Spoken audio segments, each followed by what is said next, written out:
again, I'm not a financial expert, you're not, but people who are more savvy than us have described us as an elite level football club for creating revenue outside of the Premiership and not receiving parachute payments. I mean, that's staggering, isn't it?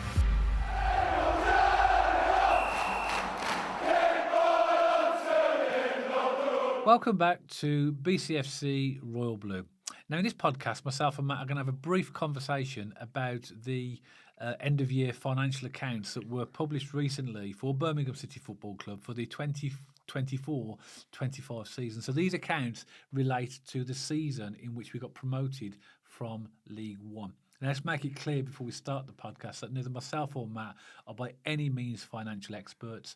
We're having a conversation and reacting to what we saw in the accounts, and also I've got some comments from what we've seen from commentators about the accounts. But Matt, I mean, it made it very clear when Knighthead came into the club that they were very keen to emphasise the importance of revenue and how the club, on what direction the club want to go in. I don't know about you, but I think I'll summarise the financial accounts in a minute. But as a general overall statement, I think these financial accounts show that we are generating quite a lot of revenue and quite a lot of money in different ways. I think it shows the aggression. There's one in particular area which everyone's kind of having a little bit of a wobble about, and that's the player salaries. Because obviously it's gone above 100% of income. And that's what people are kind of focusing on, going, oh, well, that's not a sustainable model and stuff like that. But again, a good description I heard online there was controlled aggression. They threw money at it to get us out of League One. Is that model sustainable long term? No. So our model at the minute is dependent on our success. So we have to keep moving forward as a club for this to be viable moving forward, which is why it comes back to this season, Dad. When you look at those accounts and how much Knighthead are throwing at this, they're not going to be anywhere near happy with what we've done this season. So they're going to be looking for a big change in the summer. By change, I mean manager, players, whatever it means, backroom staff. They're going to be looking at making amends to get us to the club that they need us to be. I think that's a really important point, is that they are investing a lot of money. And as I said, at the minute, it's okay because the gamble paid off. They got us out of League One. And it's important to know that these finances are from League One last season. And a lot of those players are off the books now. And fair enough, I know we've recruited players in who are going to be on good money and stuff, but the revenue is going to match that and keep growing as well. So overall, Dad, when it comes to the finances, it is an area I trust Knighthead. I do trust Knighthead because if we're going to be honest, on the pitch, it's been underwhelming, hasn't it? It's been a bit of a setback, to be perfectly honest. But off the pitch is where they have been fantastic, creating revenue, improving the stadium. I haven't got to list them off. Everyone knows what they've done for us off the pitch. They're going to have extremely high-paid people in these positions to watch the club's finances. So I personally think we're in good hands, and I do trust Knighthead with the finances. But there are a few things in there where you think, oh, it's a bit high. They will, as you mentioned, they're clever people. They will know, they will factor that into the conversation. But it's really weird, isn't it, talking right now when we're 5 games away from the end of the 2025-26 season, talking about the financial accounts for the previous season. That shows you how the cycle works, doesn't it, for finance? It's a tax year, isn't it? Yeah. So basically, the accounts that we get for next year will be published round about this time next year for this season, and that will show a different picture because we're now back in the Championship. So again, it's just worth emphasising that we're sitting here talking today about the financial accounts from the League One season. Okay, just to emphasise that as well. Just a very quick summary. I'm just going to rattle off a few bullet points of the financial accounts. So in the League One season, 24-25, total revenue 35.6 million, and that's a record for a League One club without parachute payments. Hardly surprising. Revenue growth, overall revenue grew by 7 million, despite a 6 million drop because of the relegation, broadcast distributions from the relegation. So that means the club generated an extra 13 million in self-generated, and that's inverted commas, income. Yeah. Commercial income grew by 9 million, and that was driven by new partnerships and the Knighthead naming rights for the stadium. A match day revenue increased by 4 million in League One, supported by record seasons ticket sales, of which were 18,000 plus in that League One season, and the opening of the new fan zones and the money that was generated. We knew that Knighthead had invested heavily in the infrastructure when they came, and they carried on doing that, 20 million into facilities, and that's not just at the ground, St.Andrews, that's at the Epic Performance Centre as well, and that totaled 46 million over 2 years since they've been here. And then there was player trading profits as well, because in that season we still had the profits from the sale of Jordan James, Ramel Donovan, and the Bellinghams, the sell-on clauses for the Bellinghams, and then the big one as well, the ownership milestone, where post balance sheet, Shelby Companies Limited, Knighthead, completed 100% acquisition of the club from the previous owners, which is Zoe Future Group. So that's pretty much in a nutshell what the accounts show. And there's some good stuff in there, isn't there? There is some good stuff. I think it's always context, isn't it? When you look at these figures and you look at the season we had and the money, it's context of where that fits into Birmingham City and the season we had and what we were doing, what the goals were. And as I said, long term, there has to be a plan. I think it's high risk, high reward. And we have to get going next season. They're going to want to see a return on their investment, aren't they? Yeah. And I think that's really important. But from a revenue perspective, again, I'm not a financial expert, you're not, but people who are more savvy than us have described us as an elite level football club for creating revenue outside of the Premiership and not receiving parachute payments. I mean, that's staggering, isn't it? And it means we're more aligned with the big clubs when it comes to club culture, investing in media, commercial operations, and player attraction as well. So there's a lot of big things happening for Blues. When you do spend this kind of cash, it doesn't just impact the players on the pitch, it impacts you as a club, the training ground, the infrastructure, the commercial, the investment and stuff like that. So it's a massive, massive thing. And actually, when I looked at the accounts data, Ken, minus a few areas like the wages and stuff, I was quite encouraged, really, generally speaking. Yeah, I think you've got to bear in mind, Matt, look at where we were under previous ownership. And, when the accounts were published, it was so confusing. There were so many loans to different people. You didn't know who was owning what or where the money was. And it was a club in decline and decay. Almost felt dodgy, didn't it? It was like, where's the money coming from? Where's it going? Yeah, well, it was very hard. I mean, I think finances are generally like that. Unless you are a financial expert, you can sort of get to the nitty gritty. But as the average fan like me and you and most of the viewers of our podcast, we don't know the nitty gritty of it. So, but we all knew enough to know that our previous ownership was taking us down a very, very bad path and leading us to complete decline and decay. These accounts show a really progressive ownership that is driving revenue and trying to steer the club in the right direction. And I agree with you as well. There is some big investment. The infrastructure was a mess. The catering, the toilets, the club shop, everything was, and I could go on and on. You know what I'm talking about, Blues fans. It was a real mess. So the first thing that Knighthead did was invest in that infrastructure. And they have invested, was it £40-odd million over the first couple of years that they were there, £46 million over 2 years. But they did that to drive revenue. So obviously, look at the club shop now. It's much bigger, much more modern, and obviously they get a lot of revenue through that club shop because of the size and the availability of the merchandise that they put there. It was included in that, Dad. We're spending a fortune in there because the kits are nice, and the experience going down St.Andrews encourages you to spend a little bit more money, and I don't take that lightly. We're very fortunate enough to afford things from the club shop and food when we go to games and stuff. But when you add that level of quality and stock and all these different things, it makes you want to buy stuff a bit more, doesn't it? I completely agree. And also as well, they spent all that money on getting the hospitality areas really upgraded so that they're getting a lot of money through hospitality. But one area I think we are failing financially, in my opinion, is player recruitment. Because you look at a club like Brighton, they find these gems of players and they'll pay 8-9 million and then have them for a couple of seasons, develop them, grow them, and then sell them to Chelsea for 100 million. I mean, flippant, but you know what I'm saying? Yeah. They add value to the asset. So you could do all these things, but you could make an absolute fortune if you improve your players. I don't think we've done that. And this is why I think we're still learning. So you're not talking about the youth system solely, you're talking about also attracting players at a good price, developing them and selling them on. Because you could look at Bellingham's and you could look at Dimmy Gray and you could look at Jordan James. These players have came through our youth system and we've done very well through them. But you're talking about looking at European or even English talent, buying them, nurturing them, and then selling them on for profit. That's where you make big money as well. But you've hit on a good point, which I haven't spoken about, which I think is really worth mentioning as well. We are a Category 1 or Category A. Is it Category 1? I think a team now for our youth. So, we should be attracting good young players. I think that's important as well. You buy these young players, you attract them to the club, you develop them, and, they either make their way into the first team, or if they don't, you sell them on and make money. But, with the amount of money we're spending, if we were to sort of buy a player that we could identify as a real sort of good value player, and then we improve them, then other clubs want them, and they're your player, they're going to pay more money for them, aren't they? That's where I think we're failing, because at the moment we're buying these assets these players are not cheap to buy, not just the actual transfer fee, but the package that goes with that. So we're buying these players and we're not developing and we're improving. I think that's where Knighthead would be very disappointed, because you could look at a Jude Bellingham. I know he's a one-off for, you know, in terms of he's world class, isn't he? But you know, he's going from, like, you know, I think we selling for 20 odd million. We sold him for 100 million, and then he's now worth 100 million because clubs are developing him, moving him on. So therefore, let's say just on that one example, 70 odd million made from one transfer to another, and if we did that in one player, you know, okay, all this other stuff is brilliant in terms of the revenue that you're generating from match day revenue, hospitality, and all the other stuff.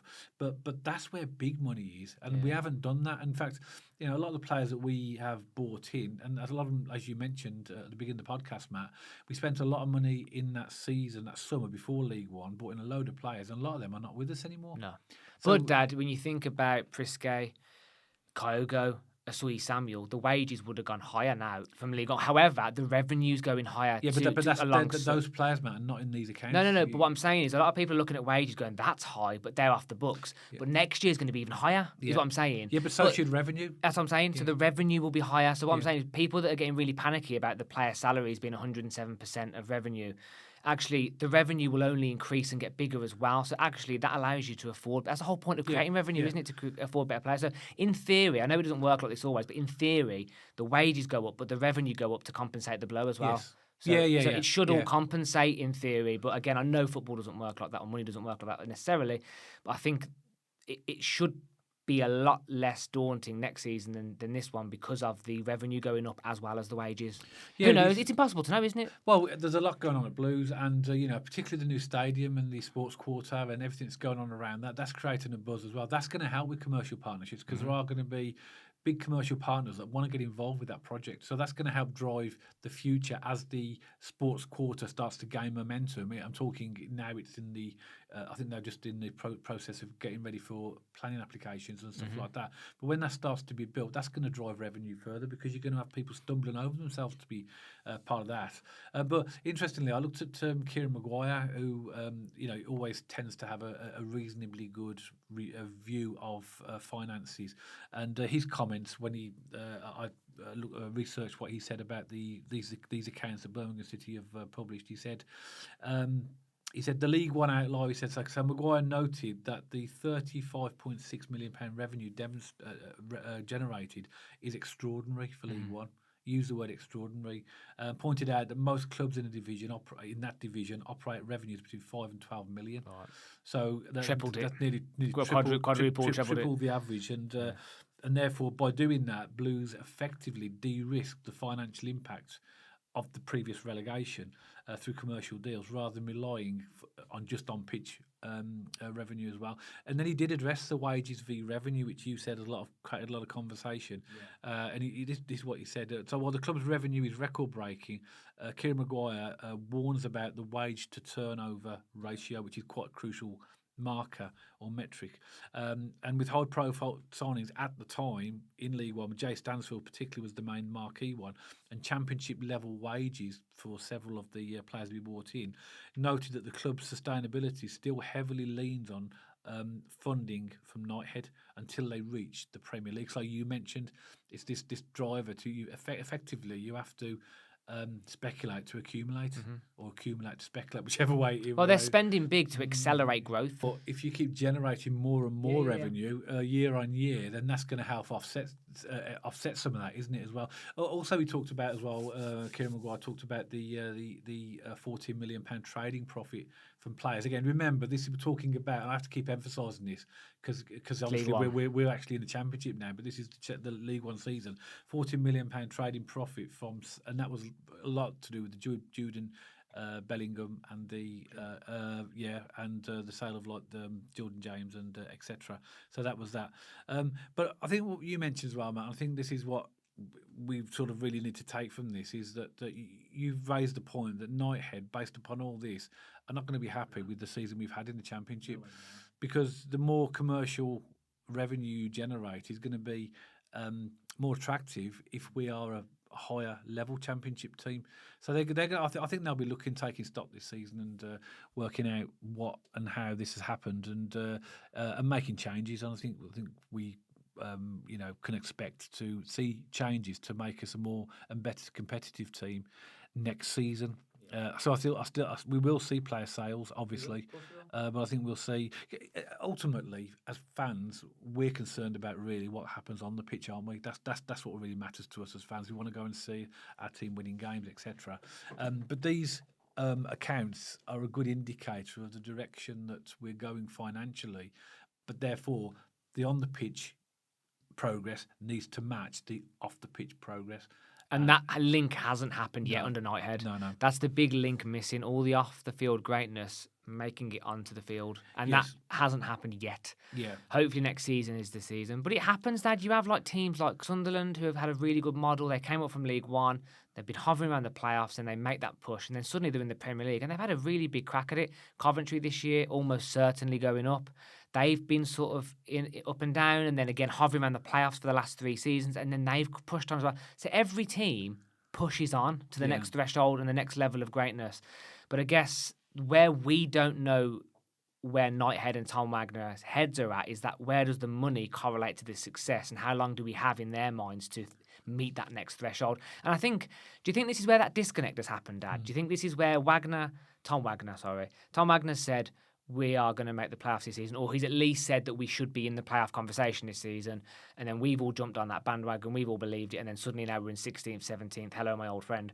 And he's coming at it from that angle of, I want the playoffs because of the financial input that we're having to the club.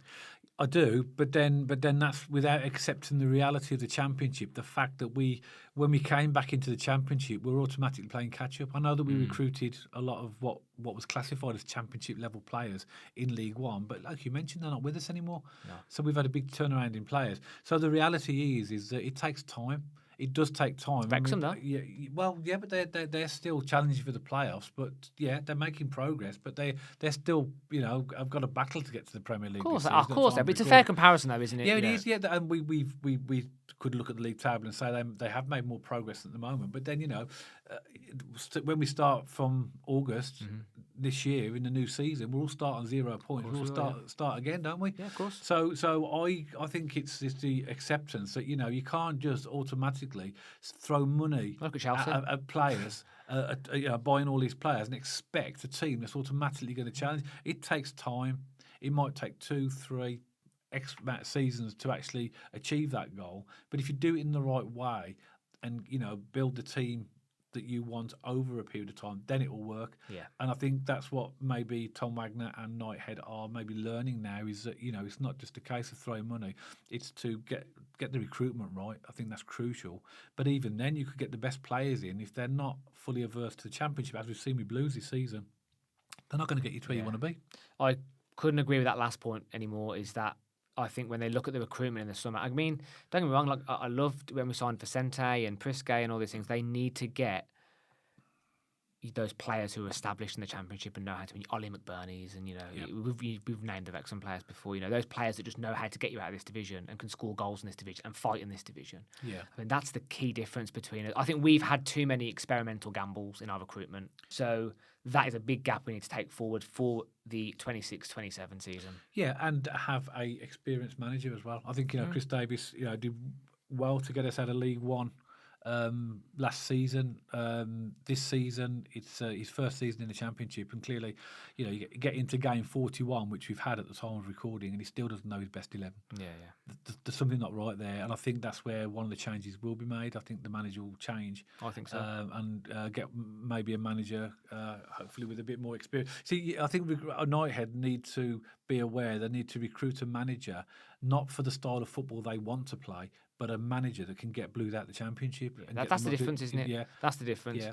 And I also think, Dad, I'll take it one further. I think some of the background staff are going to be swapped out as well. Yeah. I'm not going to name any names, but I think there's a few people in the back who could hold their hands up as well. So I think Knighthead are going to be absolutely. If let's say the season ends and Birmingham City are 17th. Let's just say that's the end of the season. It could be a very strong possibility. They're going to be fuming. Yeah. They're going to be absolutely fuming. So they're not just going to ask questions of Chris Davies and the manager. They're going to ask questions, what's going on behind the scenes? Yeah. And I think at the minute we're just a little bit all over the place everywhere. But, you know, I trust Knighthead. I think they will steady this ship. And I think next season, I think, as we always get that optimism through the summer, you know, I think you raised a very good point. 1, 2, 3 years, it doesn't matter. As long as you're progressing every season and you're moving towards getting out of the division. Whereas at the minute, it kind of feels like we've taken a little bit of a step back, doesn't it? Which is interesting because you mentioned about us kind of having to adapt back into the Championship. But actually, next season, if they're spending this kind of money, they're going to want far better results than 16th, 17th. Yeah, and expect it as well. Yeah. As I said, I think it didn't help where Knighthead came in and almost demanded this type and style of football. They did that with Rooney. No fear football. They'd done that with Chris Davis. And I think that's a mistake. I think we all want to watch attractive, good football. Of course we do. But you want to watch winning football. See, I could be completely on my own on this one. I don't actually care about attractive football. I want to win football games. Yeah. I don't care whether we lump it in the box. I mean, again, I'm not saying I want to go back to the Stone Ages and start lumping the ball in the box and hoping, but I don't really care. As long as we're winning football games, let's just win. And I think this is where we're kind of a little bit tangled. It's this, let's play some pretty football. Actually, no, let's break some legs. Yeah. Let's go old school. Yeah. And I think, you know, that mentality needs to shift because I think you can play pretty football all you like that. How many games have we come out at 60% possession, 50? It's a little bit lower in the Championship than it has been in League One, and we've got nothing. Yeah. What's the point? Hold on to the ball. Yeah, but I think these financial accounts, Matt, have will highlight all these things to Knighthead. They will look at where we are, where we finish, what happened, what went wrong, and you know the direction. It's a shame that the direction we're going in off the pitch at the moment is a lot slower than it is off the pitch, isn't it? And I think that needs to be corrected, and needs to be corrected quickly. And I think Knighthead need to make some strategic decisions which I'm sure they will. I'd love to be a fly on the wall in the boardroom to hear some of the conversations, because obviously we have these conversations and give our opinion, and we're just fans, aren't we? I say just fans. I mean, that's undermined it. I think the fans are the most important part of the club, actually. The heartbeat, yeah. But what I mean is that we're not business people. We're not part of the. We're not privy to those conversations. No, you know, we're having these conversations, but I think their conversations would be a lot more sterner. But interesting, isn't it? But yeah, I think, you know, on face value, those accounts to me look a lot better than we've seen in recent years. Anyway, do you reckon behind closed doors, Dad, in a boardroom environment, Tom Wagner's a completely different beast? I'm not too sure. I'd be on the wrong side of him, to be honest. I mean, to be successful, people have to be that way, don't they? You know, he will demand excellence. Yes. Well, he already has, hasn't he? He's made that very, very clear. And him and Knighthead will drive this club forward one way or another. And I think there are going to be casualties along the way. Yeah. I think because there has to be successful. But that's interesting, isn't it? There you go. But that's what we think anyway, Blues fans. And remember, you know, we're absolutely clear on this. We are not financial experts. We're just giving a fan view on the end of year finances for the 24-25 season for Birmingham City, but a lot better than we've seen over recent years. But of course, as always, we'd love to get your opinion. So add your comments below. Let us know what you think. As always, please leave your comments. Make sure that they are respectful, no aggressive or abusive behaviour or insulting comments, and that's is very much what we expect on the channel. If you did like the podcast, as always, don't forget to give us a thumbs up. And if you haven't checked us out on our social media channels, pop along to our X page and our Instagram page. If you like to watch or listen to your podcast on Spotify, you'll find us on there as well. And if you haven't subscribed to the channel already, then hit that big red subscribe button. And if you want to be notified every time myself and Matt put out a podcast, hit that little bell icon next to the subscribe button to get those notifications. So that's it for this one. Myself and Matt will see you on the next one, all about Birmingham City.